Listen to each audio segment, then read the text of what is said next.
ஆத்ம வணக்கம். ஆத்மபிதா சுவாமி சிவானந்த பரமஹம்சர் அவர்கள் அருளிய சம்ஹார ருத்திரன். தமோ குணத்தால் சம்ஹார ருத்திரனாகும் என்று சிவனை சொல்லுகின்றனர். அது எவ்விதமென்றால், தமோ குணத்தால் சிவன் சம்ஹார ருத்திரனாய் தீருகிறது.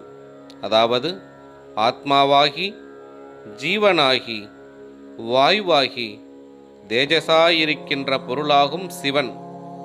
ருத்திரன் என்பதில் ருகாரம் என்பது தேஜஸ், அது அக்னியாகும். அந்த அக்னி திரவித்து நசிக்கின்றது, அதற்காகவும் ருத்திரன் என்று சொல்லுவது. ஆகையினால் முன் சொன்ன சிவனாகி தேஜசாகி இருக்கின்ற பொருள் திரவித்து நசித்து கொண்டிருப்பதனால் ருத்திரன் என்று சொல்லுவது. அதற்கு காரணம் தமோகுணமாயிருக்கின்ற அந்தகாரமாகும். அந்த அந்தகாரமாகும் அகங்காரம்.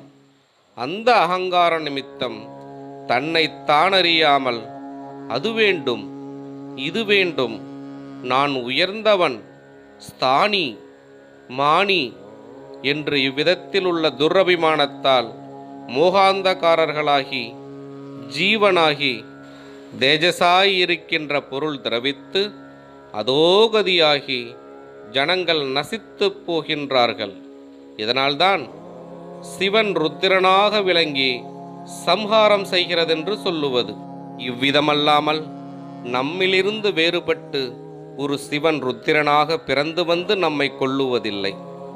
நம்மில் இருக்கின்ற ஜீவனாய், வாயுவாய், பிரகாசமாயிருக்கின்ற பொருள் அகங்காரம் நிமித்தம் தன்னை தானறியாமல் முன் சொல்லிய துரபிமானமாகிய விசாரங்களால் நசித்து போகின்றதாகும். ஆத்ம வணக்கம்.